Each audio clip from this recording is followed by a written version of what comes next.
Football then and now, a fun look at football nostalgia and the modern game intertwined. Join us.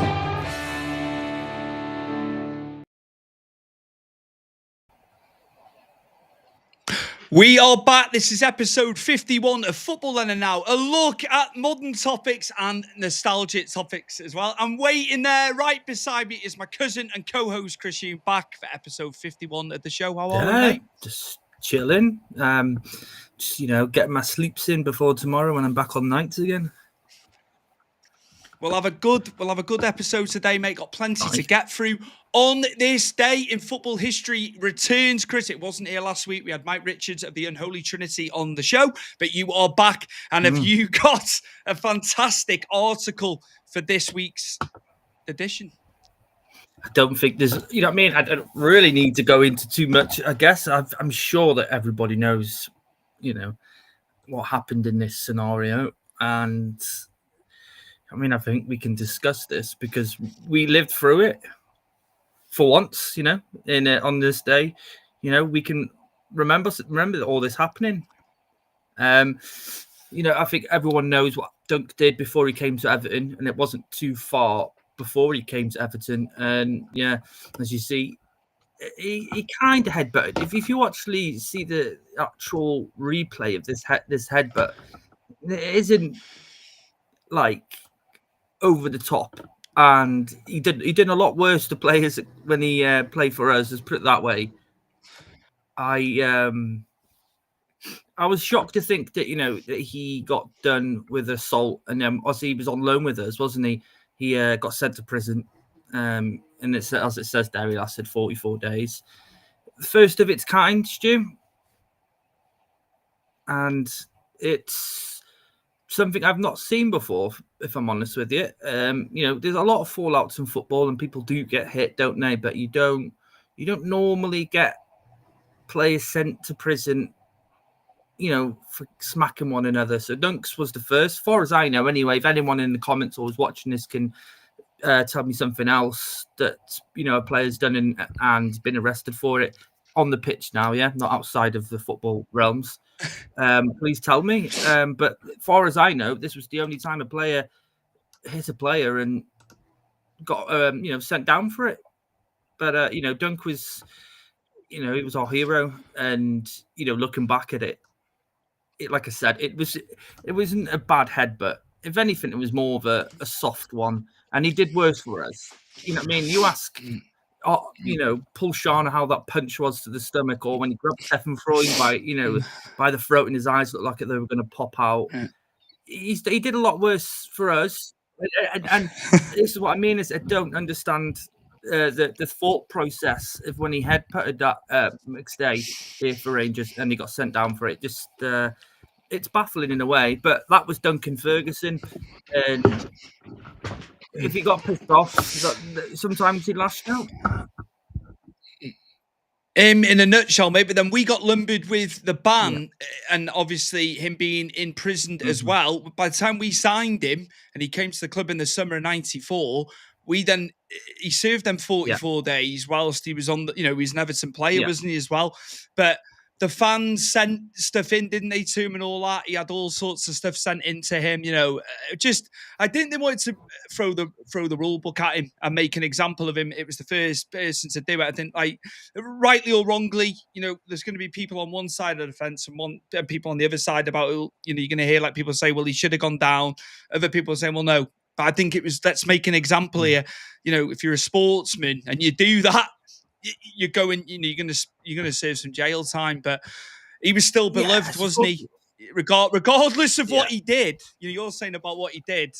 He was beloved by our fans, wasn't he? And the Rangers fans, I just think, I don't know whether it's just us being Evertonians. We seem to be the first, have these things done before they've actually, gone to other clubs and stuff. That might be me just being, a bit of a conspiracy theorist there. But I like I said, if you watch his DVD, his documentary that came out yonks ago, it shows you the clip of the headbutt. And like the picture does it less justice, I'd put it that way. But if the clip of itself, it was barely like he touched him. I'd say Dunk's hair more or less hit him more than his own, skull.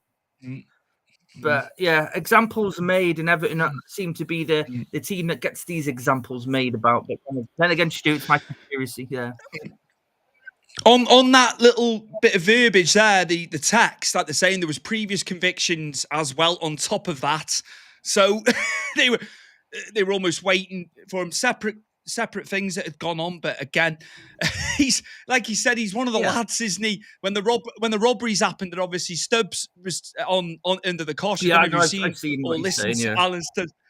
And the Cristal incident was a separate incident to the Watford one after the Watford game, because obviously Stubbs lived right by him, and he was saying these three lads obviously knew he had expensive champagne in the building, and he used to go outside to check that building at 10 o'clock at night, and he's ended up throttling two of the three lads from what Alan Stubbs was saying. But I only know about the incident when those two people came in and intruded into his house. But obviously there was another incident with him.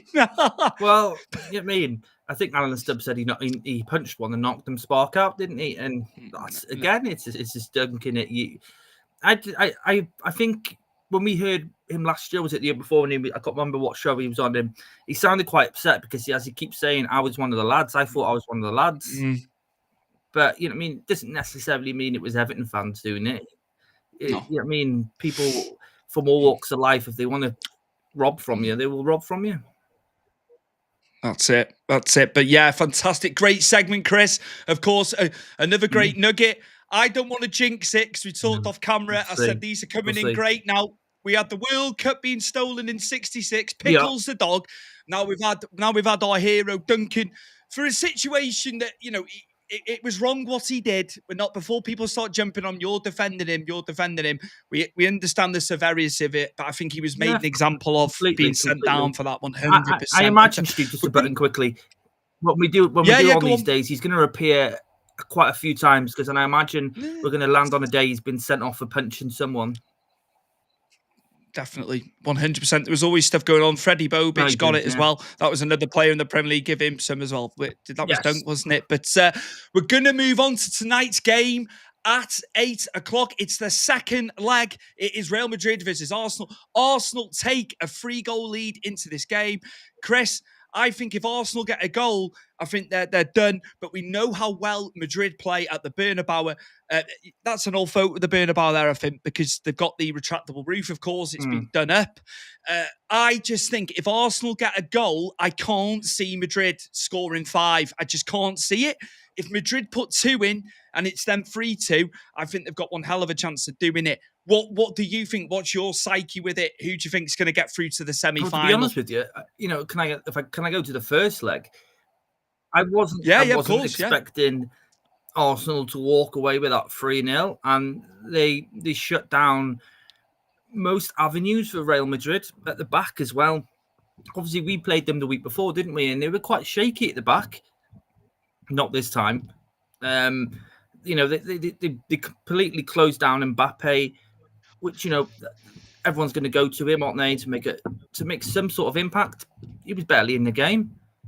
The person obviously in this picture right now, Declan Rice, those 2 free kicks, outstanding, Stuart. And I think they're partly one of the best free kicks we've seen for quite a few years. And I do like people who can take a good free kick, but Declan Rice just was brilliant, and his second one was outstanding. And then Marino just popping it off at the end, and then that was a hard sort of angle to score, and he managed to get a good connection, bottom corner. I was astonished too. I didn't expect 3-0. I thought Real Madrid might have got a draw at least, but it was a fantastic result for Arsenal going in tonight's game. It's whether what does Mikel Arteta want? Does he want to play defensive, just put a wall up and try and block as much as he can? But there's a lot to do, and it sounds easy enough, but it's a lot to do against Real Madrid at the Bernabeu. You know what I mean? For 90 minutes, because they have so many plays that can change a game. and they're going to be up for this, aren't they?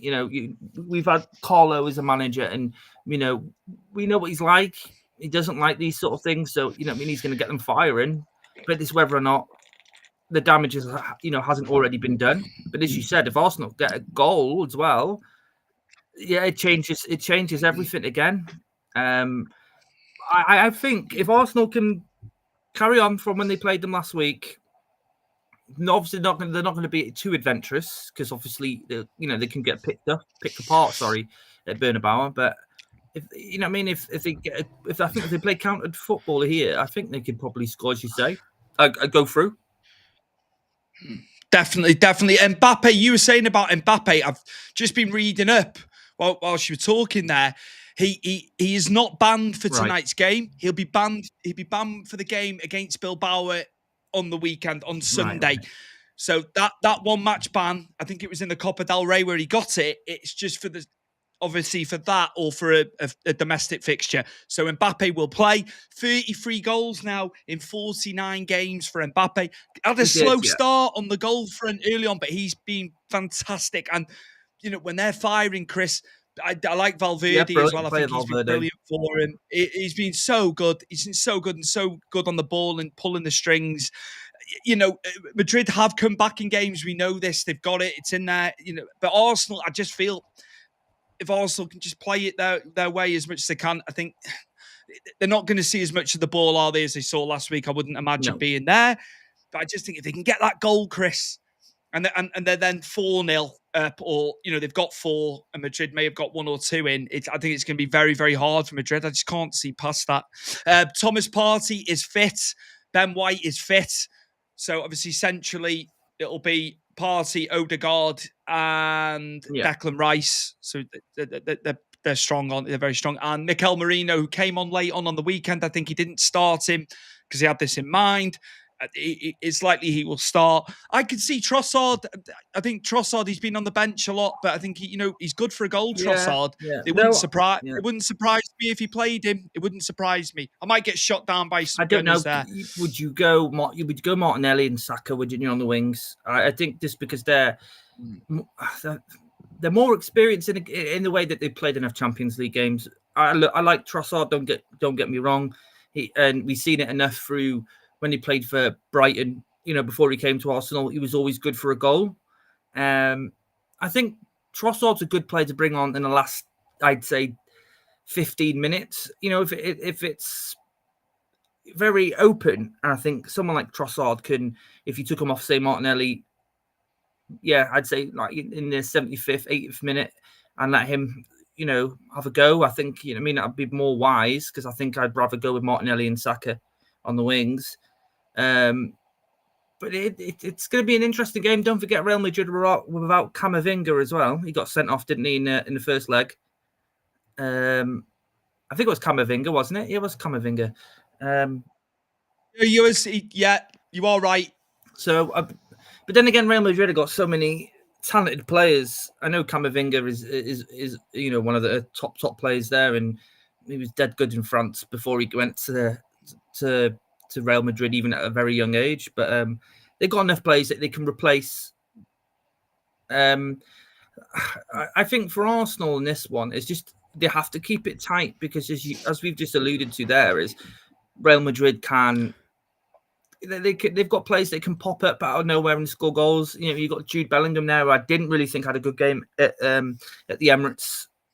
I think he was well marshalled, but I think he was played out of position as well, wasn't he?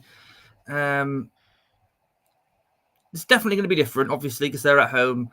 I think if Arsenal just keep it tight, and then just, when they get an opportunity against Real Madrid, because you do get opportunities against Real Madrid, I think they need to take 1 or 2 just to take the pressure off, and I think they'll be okay. Well, if I could just press you for a score, mate. I know we like doing predictions. It's part and parcel of this show, of course. I think Real Madrid will win on the night, but I think I'd probably go maybe a 2-1 to Real Madrid. I tell you what, if they can get 2 as well, then that'll be. I just think I can see some goals going in, but I think I'll go Madrid on the night as well. It's hard this now, isn't it? I think Arsenal good for a goal here. I might go 3-1 Madrid. Obviously, that would put Arsenal through 4-3 on the night across the two legs. So yeah, I think Arsenal. I think we're both thinking it'll be Arsenal. Of course, the league, although mathematically is still there. I They're think, 13 this points. is the focus now. They're 13 points now.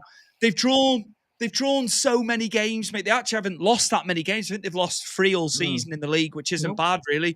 The draws, a bit like Everton, they've had so many draws. It's all the eggs in the one basket now, isn't it, for Arteta? I'm going to jump the load here now. So we know who's next in line for these two, which is PSG. I know we're going to talk about last night's game. And it's completely, again, a totally different team to come across. And I imagine PSG, in betting-wise now, are probably going to be quite up there with Barcelona, because if Barcelona have looked very good, but then again, actually, last time I looked, last night, they were losing 2-0 to Dortmund. I didn't follow it up after that because the Villa and PSG game was just absolutely outstanding. 3-1 on the night, that one was. They take it, Dortmund went out then. Dortmund went out on obviously they lost the first game, didn't they? Yeah, they went out on the aggregate. So yeah, but Garassi got two. Good striker, Garassi did get two. Yeah.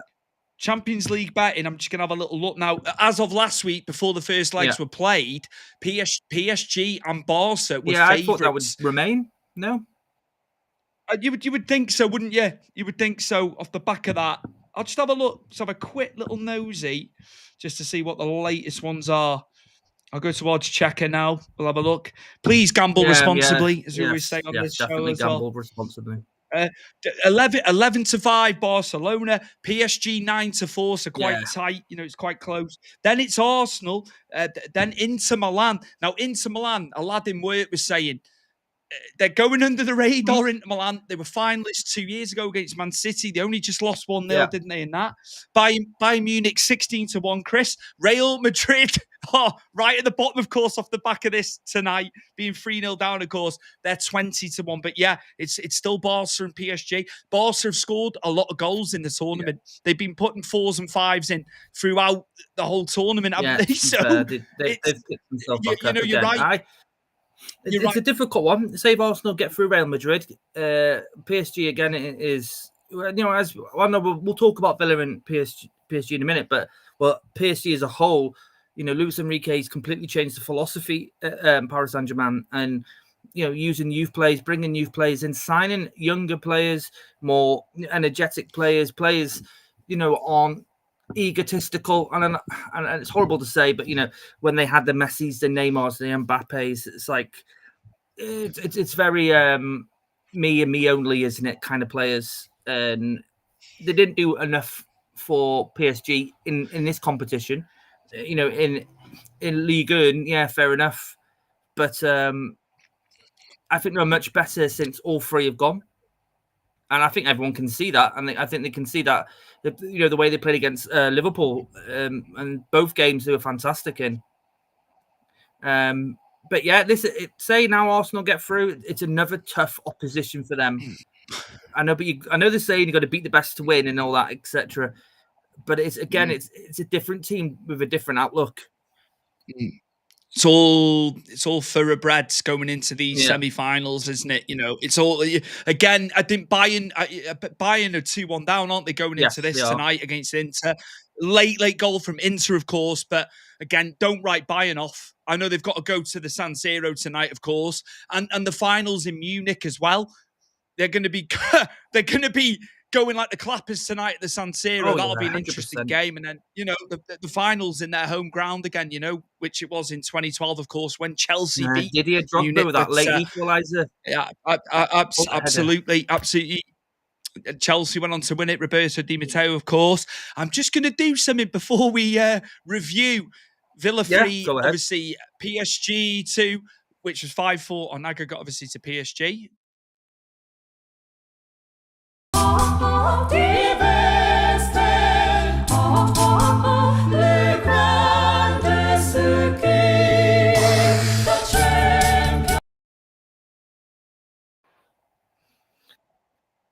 I'm just playing the right music. I don't know if you heard about this last night. When they were lining up, The Villa PA man played the Europa League music, mate. I was like, hold on a minute. And then you could hear John Champion on the comms. I was looking, and he's like, I think he's getting fired possibly tomorrow, that guy. And what they did was they played the Champions League music as you saw the lineup graphics that they do. So it was obviously like 2 minutes too late, but they played it. I was like, that's the Europa League music. It's like crikey Moses. But what a performance from Villa, Chris. Nearly got it. And they could have been level on the night. I felt from last week when that late goal went in to make it 3-1. But what a second half performance from Aston Villa. They've been fantastic throughout the tournament. Of course, had a great record in the league, didn't they? In the league format, of course. But yeah, just your thoughts on that performance last night. Just a little bit more was needed. But they had chances, didn't they? Off the back of them goals. And listen, we're going to sit there and you're watching as a neutral, aren't you? It's not our club, but we have Brady, who's a regular on this show that comes on. Massive Villa fan. So you were rooting for Villa for Brady, really, and and obviously for the Premier League because you do follow our countries and and do it to try and do as best as they can.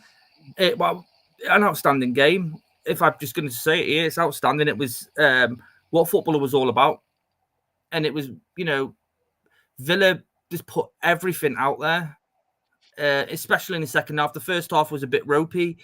I think Martinez was a fault for the first. And I think then, when PSG went 2-0 up, I just thought that was game over then. But Villa then, what I did notice is they kept on breaking on that right wing. And they kept on making, getting into space and breaking into that right wing. And then obviously when they got the first goal, which I think was Tielemans, wasn't it? It was, mate. Yeah, Yuri Tielemans on 34 minutes. Yeah, he got the one back on 34. I think that wobbled PSG quite a bit, to be honest with you, because Villa were on top then. Minus, I think, a few times PSG broke through and got through. Martinez did make a good save on 1-on-1 as he came up very quickly. But Villa they were ferocious and they were throwing everything, kitchen sink and all, to try and get back in this game. And as you said, they come very close. The goals they scored, the 3 goals they scored were fantastic.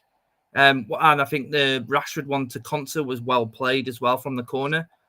Konsa missed that other free kick, didn't he? And he was clear for that header. And he I don't know what it was. He just moved his head a bit too late, didn't he? I think Asensio got a 1-on-1 and tried to slide it through, didn't he? And Donnarumma's not an easy keeper to, for you to slide one in, if I'm honest with you. He's top goalkeeper is Donnarumma. But they threw everything. They tried. And I think you've got, for the game itself, it is hats off to Villa. And I was dead chuffed to hear that, their fans going mad after the game in support of Villa, knowing that they've gone out, but just the sheer support of, the effort they put in. They didn't bow their heads to it. They didn't shit the bed. They literally went for broke and almost, pulled PSG right back. And if not, Stuart, the chances they had, they probably would have gone through if they put them away. Definitely. Donnarumma made 3 saves as well. Don't forget, he had to make some very good saves. Emi Martinez at the other end as well when he was called upon in that second half. Just brilliant. Again, it's arguably Nuno Mendes and Hakimi who scored. They're the best 2 fullbacks and wing backs in world football now when you watch them, and for them to get 2 goals and it just looked like it had gone. But again, like you said, Villa, the heads, they didn't go, did they? And Emery is he's a master tactician in Europe, as we know, won many Europa Leagues along the way. So it's battle tested, isn't it? He's battle tested and just a superb performance. We've actually got a couple of comments here from a guy that he's a new viewer, I think. Ratchet Adhikari, if I'm pronouncing your name correctly, sir. Hello, bros. And he's got a prediction as well, Chris. Real Madrid is going to win. So he's backing them tonight. They're against the odds. They will come out and they'll be semi-final bound off the back of tonight at the Bernabeu. Listen, mate, Ratchet. Wow. I'm sorry if I butchered your name as well. I do apologise. if that's your opinion, you think Real Madrid are going to win, you know what I mean? The more capable, they are capable of doing so. You know, we saw many years ago when PSG had a hell of a aggregate going into the Barca game, at the new camp, and look what Barca did. It's definitely possible. Anything can happen in football, and you know, Real Madrid are a top team, so you don't count them out. But it's all dependent on how Arsenal play, and if they do what they did against Real Madrid defensively, like they did at the Emirates, I feel that, you know what I mean, they'll definitely go through. It's not beyond the realms at all. Like Chris says, previous games we've seen it where big leads have been overturned, and it's a lot of football. They play a lot of football, and I think the trouble is, mate, a lot of these teams know what happens with extra time. Now, you don't see many goals in extra time, so these teams are trying to get it done, you know, in the 180 minutes plus stoppages. Add your stoppages onto that for both, you know, for the four halves that you play. Again, I don't think they want to get to extra time. There's no away goal now as well. You know, it's totally different. But Villa, fantastic. Villa will have the bug now. They're going to want to be in that Champions League all the time, considering they haven't been in the top competition for years and years. You know, since like 1983, where they got to a quarterfinal in 1983 as well after winning it the year before. They've got the bug now, haven't they? And you know, we're going to have a top five. The top five are going into it next year, aren't they? There's like 4 or 5 teams battling out for top 5, aren't they, to get in there? So Villa have really got the bug, and they've been fantastic. They've been great. I think it's been everyone's second team in that tournament. I really do. I think, you know, a lot of the fans from other clubs in the Premier League have just wanted Villa to do so well, and they've been great. They've been great value. They've been great value for it. I know Brady has been happy with the performances. I think he felt that Ollie Watkins should have started last night, but Rashford was moving around anyway, wasn't he? Do you know what I mean? He had him up top, but he was out wide and whatever. They float, don't they? But a great performance from Rashford. I felt, why did he take him off? And Brady said that. He said he should have kept Rashford and Watkins on. But PSG nullified it. Did. For the last 20 minutes, they settled it. They settled it down, didn't they? They stopped them. But there was a 20-25 minute spell there from Villa in the second half. They were absolutely There was brilliant. a lot, when you were saying about, obviously, the change when they changed Rashford for Watkins and they brought Ramsey on, didn't they? And Marston they bought from Chelsea, the left winger, for Digne. I feel like there was, in the middle, then there was a lot of loose balls, wasn't there? And the passes weren't going through, and I think PSG were cottoning on to where they're going down the channels with the ball. And as you said, they did nullify it pretty well.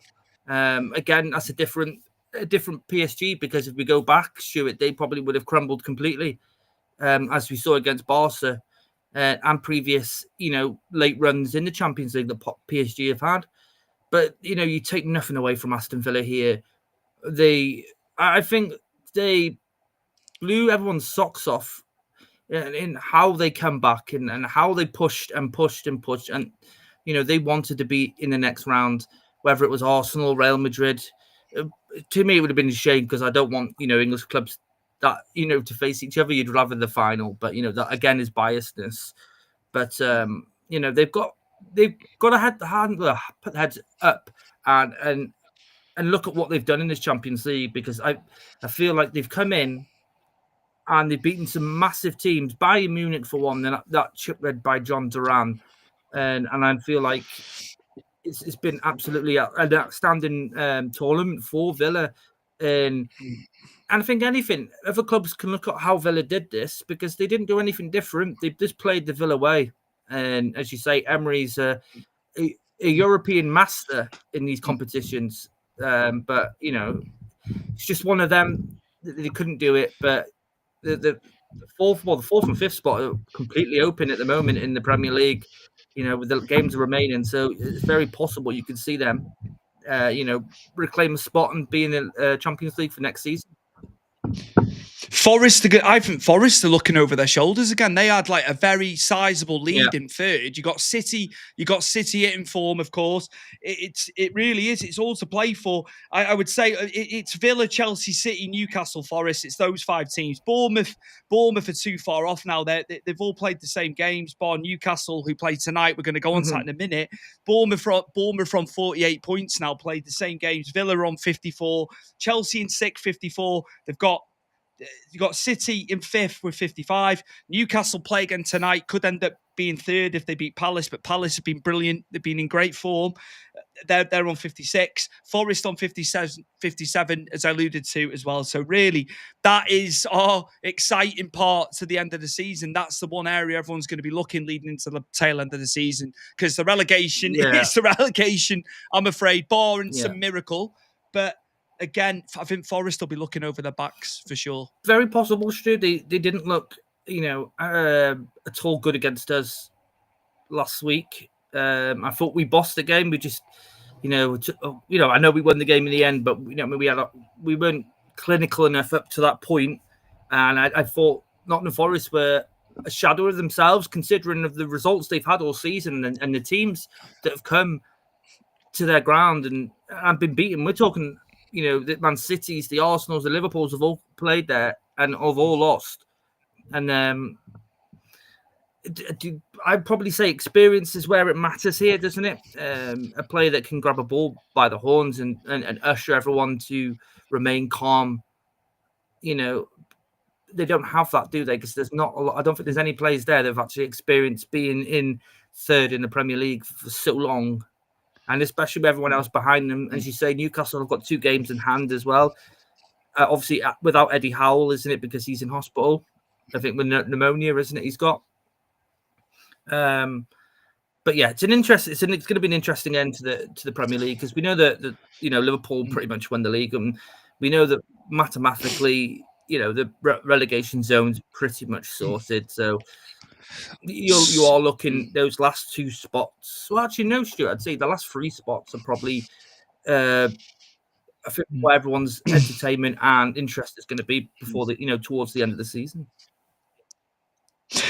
Going into the team news, of course, I think Anthony Gordon is back, but I couldn't drop Jacob Murphy to put Gordon back in. Harvey Barnes has been playing absolutely brilliant as well. I think Anthony Gordon will be lucky, just getting on the bench, because I think on current form, as good as Anthony Gordon's been, I can't see them changing that tonight. I just can't, because they absolutely blew United out the water. United were awful. Yeah.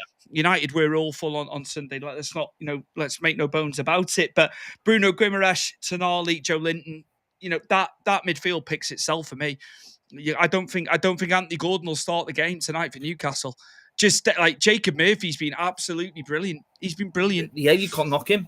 Since Eddie Howe took over, I think he probably would have been one of the first on the books, Stuart, to be sold. Before Eddie Howe, sorry, not Eddie Murphy. Jesus, he's an actor. When Eddie Howe come in, he did it with all the players, didn't he? It's something he just did, and they all just took another level. And as you say about Jacob Murphy, it's been fantastic for them. He's been good eye for a goal, and he's been great off the wing for them. I didn't really think much of Jacob Murphy beforehand. But I definitely know, how good he is now, because he's definitely took it up a notch since the changeover, with the Saudis and Eddie Howe coming in. It's completely changed the whole dynamic of Newcastle, especially with the fans as well. They changed around as well, because they've gone through a lot of crap. As much as they like to argue with us on Twitter X all the time, but hey ho. But they deserve to change, because they were so yo-yoing, weren't they? Before that takeover, they were a yo-yoing club. We're going back to where Kevin Keegan almost won the league with them. In the 90s, they were always up in the top 5, weren't they? If not the top 3. And then obviously Mike Ashley completely ruined them. But look at them now. And I think, Eddie Howe's not a big name, but what he's done to Newcastle just proves that maybe you don't always need a big name.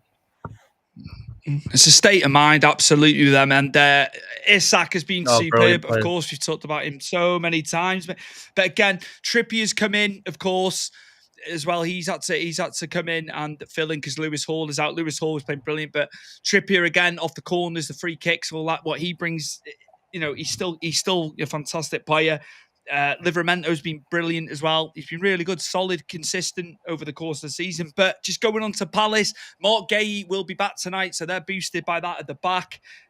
Also, Sarr and Eze have been brilliant. I think, for Palace. They've been brilliant. They've been absolutely brilliant. Mateta, he came back after the horrific head injury that he had at the hands of the Millwall keeper. He's come in. I think, couple of weeks he's not had goals, has he? But he had goals previously. So again, it's going to be a tough one. But Newcastle have won 12 of the last 16 in the Premier League. They've been on some, fantastic form. They really have. But Palace will be game tonight. It's going to be a big tussle, isn't it? Yeah, I think so. But also, I think Newcastle are solid at St James's Park. They've proved it enough times over this last couple of years since the takeover, and everyone, Eddie Howe being in the players that they've bought in. Newcastle have been solid at their ground. So I think that the more emphasis is obviously people will be looking at Newcastle to win here. But as you say, Palace, they have picked up a lot of form over the last couple of months. Obviously, unfortunate foul on there, Mateta Sebe on the Millwall keeper that took him out for a couple of weeks. But then, as you say, as obviously the standout player, him and Elise were there, were fantastic, and with Saha when he was there as well. But they have got a team to cause an upset, and they have caused upsets in the past of Palace. So it's not out the realms of Palace coming away with 3 points here. That's a good. Yeah, I've got it quite tight. I think I might go 3-1 Newcastle tonight. But again, Palace depends what Palace turn up as well.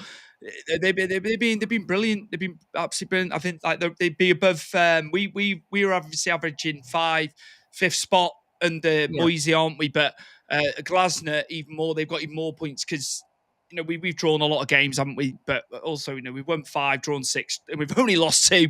So we've been superb. But Glasner is right up there. I think they were like 3rd on form since Moyes took over at Everton. So they've really come on strong, and they'll be looking to get at the table. They're not far off Brentford and Bournemouth, the teams above them. They'll be looking to probably try and get into the top half if they can. So yeah, we look forward to that. Chris, just before we go, of course, the Sports Social Podcast Network, 550 partners and counting, Europe's biggest sports podcast network. And yeah, gaining more momentum as the days go on, more and more podcasts coming in. Thank you to them guys, Chris. We always say, don't we? Just thank you to them for all the support. And if you've got a podcast and you want to get listed, you don't want to pay for listing fees, you put your adverts into your audio platform or megaphone, and that obviously covers you then, because I've said it time and time again, I say it week in, week out, I was paying to list my stuff with the wrestling for years. So it just takes that away. Just put your ads into your episodes and away you go. Any sort of sport as well, not just football like what we're doing. They've got F1, they've got rugby, they've got golf, of course, because the golf was big over the weekend. There's something for everyone, isn't there, Chris? Yeah, literally, when we got there, when we did it with Big Fight Weekly, I think we were the only MMA podcast on there. Now they've got quite a fair few. They're growing and growing. They're still at the early stages. But, you're looking at the sheer amount of sports they've got and the people that they've got in there. It's not just average Joes like me and you. They do have former professionals of certain sports, on their podcast network. So it just shows you the pull that they're getting. But they are fantastic, Stuart, and they've been fantastic with all the podcasts that we've done. Mainly, obviously, the one we're doing currently, because this is the one we want to do. But they have, looked after us, and any questions, they are very quick to get back to you. Absolutely. I just want to say to people as well, if you're listening to us in audio form, please leave us a review. Subscribe to Football Then and Now. If you're on Apple Podcasts, we're on there. We're on Spotify. All the podcast apps, audio apps, whatever you use. There's ones that I've got Podcast Republic on my phone. You get a lot of radio stations on it and stuff, so it's all housed in there. We're on there. We are on everything. Put Football Then and Out into your preferred podcast provider. But please, can you leave us a review? That would be great. A rating and a review. What you like, what you don't like specifically. We're trying to gain momentum. We're trying to, make it better week in, week out. This is what we're trying to do. But yeah, it'd be great to hear back from you guys. But please leave us a rating and a review as well. It literally takes 30 seconds to do it. And you can find us at Football Then and Now on your preferred audio app, of course. And Chris, anything just in closing before we close out, and we'll be back for episode 52 next week. We're also on Good Pod, Stuart, and we've been doing really well on the, getting up the rankings there. We are everywhere, and it would be great if the viewers, the listeners, whichever ones you are that are listening to us on whatever platform you may be listening to us or watching us on, leave a rating, a like, a comment, anything you wish us to cover. We are all up for anything people want to cover that we haven't already covered, or we can go back into something else that you have an idea for. We'll happily do that. We are open to all comments, and ideas for the show. Perfect. Absolutely. Yeah, good pods as well. Well put, Chris. Fantastic. Another platform that we are on as well. And just thank you, mate. Enjoyed it. It's great. All the best to Arsenal tonight, of course. All the best to Newcastle and Palace. I think that game's 7:30 kickoff. Champions League's obviously 8 o'clock kickoff from the Bernabeu, the fantastic Santiago Bernabeu, which was renovated, of course. They've been back in there for a while. So it's going to be a fantastic atmosphere. Looking forward to that. And I think we may preview some Premier League on episode 52 when we're back. And just thank you to the viewers and listeners, of course. And we'll see you next week for episode 52 of Football Then and Now.